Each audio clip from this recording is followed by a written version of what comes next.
Namaste, Shivsha. Welcome, students, to the part 9 of Principles of Marketing 1 for BBA third semester. Hello, I'm Professor Abhin Varghese.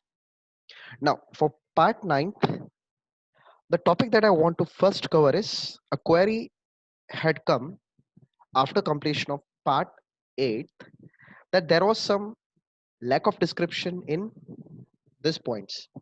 Now, the points that we are discussing presently is demographic segmentation. First of all, we understand what is demographic segmentation. Demographic means properties of the class or property of population. Any population can be subdivided into various factors. The first factor is either the market can be subdivided into gender, that is sex. The second subdivision that we will be observing is age. According to age પણ આપણે classify કરી શકાય. પછી size of family. Size of family નો મતલબ શું? તો મેં તમને પહેલા પણ કીધેલું હશે કે સાઇઝ ઓફ ફેમિલી તો સૌથી પહેલા તમારા ફેમિલી શું સમજવું પડે. તો વોટ ઇઝ ફેમિલી? તો ફેમિલી બે પ્રકારની હોય છે. એક તો કહેવાય family of orientation. The term orientation means the beginning family, that is the family that you are in born with. The second family is family of procreation,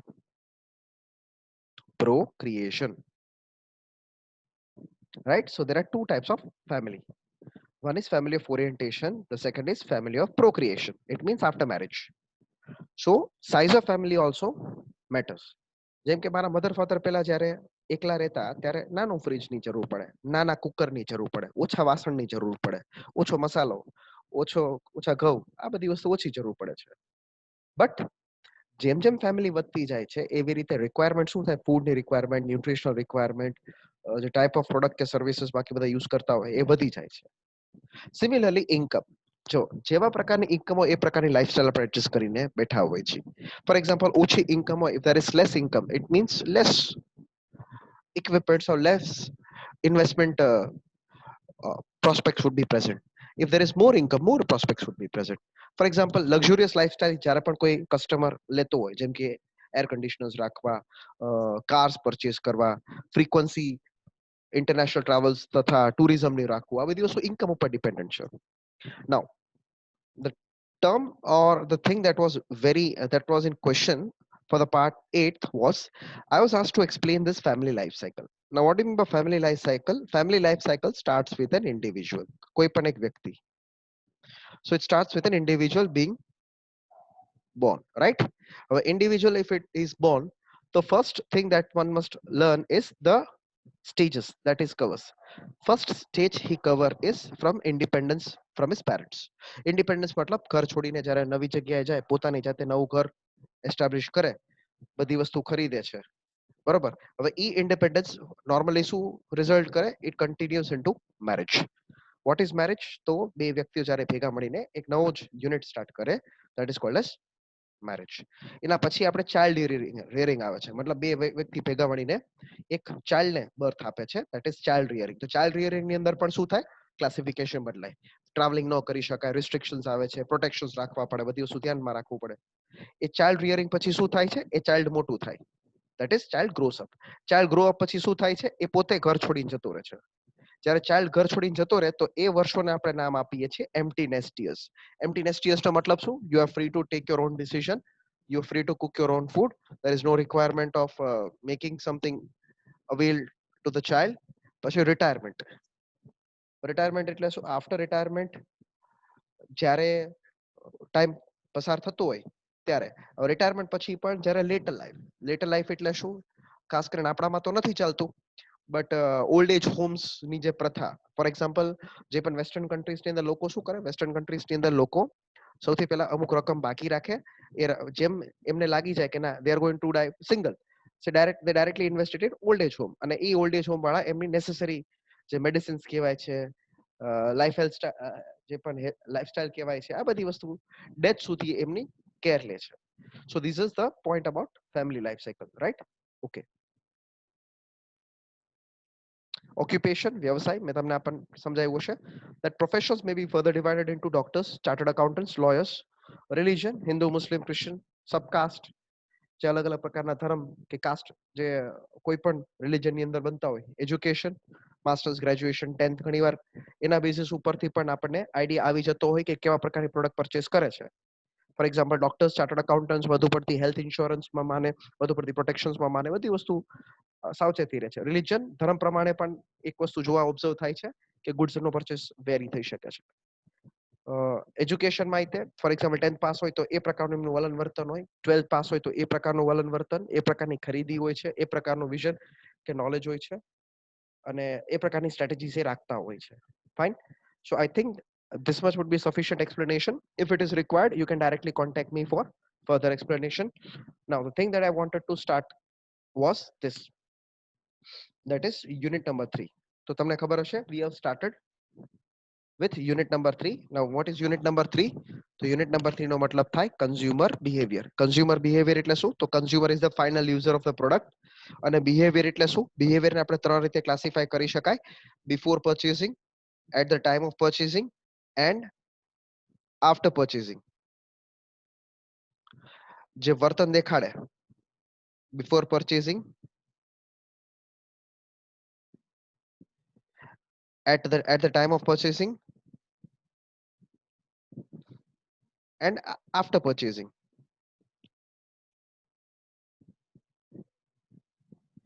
જે behaviour દેખાડવામાં આવે કન્ઝ્યુમર ને, એને કન્ઝ્યુમર બિહેવિયર કહેવાય. So consumer behaviour is a very psychological subject. Now, this psychological subject has a very wide application. For example, the color, the response, the frequency, the targeted group, આ બધી વસ્તુ consumer બિહેવિયરમાં આપણે study કરીએ છીએ, right? So what is consumer behavior? The whole behavior of a person while making purchases. જ્યારે પણ ખરીદી થતી હોય એને આપણે consumer behavior કરતા હોય. So the two definitions that have been given, that according to Walter and Paul, consumer behavior is the process whereby individuals decide. Individuals નક્કી કરે whether, what, where, how and from whom. શું, કઈ રીતે, કયા સ્વરૂપમાં અને કોની પાસેથી શું ખરીદી થશે, to purchase goods and services. Thus in consumer behavior we consider not only why. Consumer બિહેવિયરમાં ખાલી આપણે એવું કન્સિડર નથી કરતા કેમ ખરીદે છે, કેવી રીતે ખરીદે છે, બટ એ પણ પરિબળો આપણે ધ્યાનમાં રાખે ક્યાં ખરીદે છે અને કઈ પરિસ્થિતિમાં ખરીદે છે, જેના કારણે પરચેસ શક્ય બની શકે છે, રાઈટ? મહત્વનું શું છે, what is the importance of consumer behavior? One should remember that consumer behavior is very important in learning. First, how a consumer behaves as an individual. Second, how he behaves as a couple. Third, how he behaves or how he or she behaves as a family. Apart from it, how he or she would be behaving in terms of group. જેમ કે for example ફ્રેન્ડ્સના group તરીકે તમે કોઈ picture જોવા માટે જતા હોય, કોઈ હોટલમાં જતા હોય, કોઈ પણ ટૂર માટે જતા હોય, તો તમારું વર્તન કેવું હશે? what all things would you be purchasing? કોઈ ગ્રુપ લીડર છે તો ગ્રુપ લીડરના કીધા ઉપરથી તમે પરચેસ કરો છો. કોઈ સ્ટિમ્યુલસ છે જેના કારણે તમારું પર્ચેસિંગ ઇન્ફ્લુઅન્સ થાય. It helps to understand the human behavior and various internal and external motives, અલગ અલગ internal and external motives that influence the buying. It helps in achieving marketing goals, as it helps to identify and satisfy unfulfilled consumer needs. That is, we have repeatedly discussed this and in detail that every activity that is done is only keeping in mind what is consumer need. It helps marketers to determine customer needs, expectation, problems, preferences, helping them to estimate the demand for a product. ફ્યુચરમાં શું demand create થાય છે product કે સર્વિસીસની, એ ધ્યાનમાં રાખીને consumer behavior ધ્યાનમાં રાખે. So it helps marketers, the person who is doing marketing, to understand the customer well, કસ્ટમરને સારી રીતે સમજવા માટે, and consecutively એટલે consequently તેમ છતાં formulate effective marketing mix programs. જે મેં તમને આના પહેલાના સ્લાઇડમાં પણ કીધેલું હશે, મતલબ marketing mix means the 4 P's of marketing, that is product, price, place, promotion. Product, price, place અને promotion. જે આપણે લખી શકાય, પ્રોડક્ટ છે, પછી પ્રાઇસ છે, પછી પ્લેસ છે અને પ્રમોશન છે.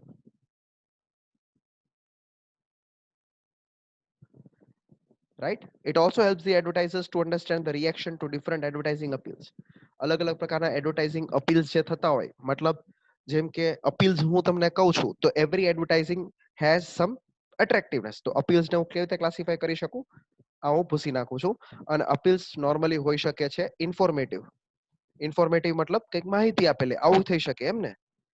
પછી અપીલ હોઈ શકે છે હ્યુમરસ, હાસ્ય, જેમ કે કોઈ હાસ્ય એડવર્ટાઇઝમેન્ટ હોય, અપીલ હોઈ શકે કે તમે સાવચેતી લો, ફિયર અપીલ હોઈ શકે છે. અપીલ હોઈ શકે ફોર એક્ઝામ્પલ આપણે કહી શકાય એંગર, જે આપણને ગુસ્સો ઉત્સાવી શકે એવું અપીલ હોઈ શકે. thereby helping them to select appropriate media, જેના કારણે વ્યવસ્થિત મીડિયા કે માધ્યમની પસંદગી થઈ શકે અને એડવર્ટાઇઝિંગ થઈ શકે for its target audience. Consumer behaviour study is not only important for company માટે ઇમ્પોર્ટન્ટ નથી, but also for the entire distribution system. આખા ડિસ્ટ્રીબ્યુશન સિસ્ટમ માટે બહુ મહત્વપૂર્ણ બને છે. As with the knowledge of consumer behavior, the task of middleman can also be performed effectively. જે પણ કન્ઝ્યુમર બિહેવિયર કરતા હોય એમનું કામ સરળતાથી થઈ રહે છે. Market opportunities can be analysed. Market opportunities મતલબ માર્કેટમાં કોની જગ્યા ખાલી છે, જેમ કે એક્ઝિસ્ટિંગ પ્રોડક્ટને પણ તમે બીજી રીતે વેચી શકો છો. ફોર એક્ઝામ્પલ આપણે નૂડલ્સ કહીએ છીએ તો નૂડલ્સની ઘણી વેરાયટીઝ અત્યારે માર્કેટમાં અવેલેબલ છે, પણ માર્કેટ લીડર નેસ્લે મેગી છે, એટલા માટે એનો પ્રચાર વધારે ચાલે. So marketers find enough time for preparing and exploiting emerging opportunities. It helps to develop the new product. નવી પ્રોડક્ટ ડેવલપ કરવા મદદરૂપ થાય છે, as needs and wants of target market can be easily tapped with study of consumer behavior, and further best fit products and services can be designed. સારામાં સારી products and services તમે design કરી શકો. મેનેજરને મદદરૂપ થાય છે, માર્કેટરને મદદરૂપ થાય, જેના કારણે મેનેજર અને માર્કેટર ડાયનામિક બને, that is they become reactive. પહેલાથી જ તૈયારી રાખે છે, જેના કારણે ડાયરેક્ટલી એ નીડ્સને સમજી શકે, ટેલર મેડ અપ્રોચેસ રાખી શકે અને સતર્ક રહે કોઈ પણ પ્રકારની અનફોર્સિંગ સિચ્યુએશન્સને ધ્યાનમાં રાખીને. રાઈટ. હવે આ વિડીયોની અંદર હું ખાલી આ 4 ફેક્ટર્સના પોઈન્ટ્સ ઉપરથી સમજાવી દઈશ.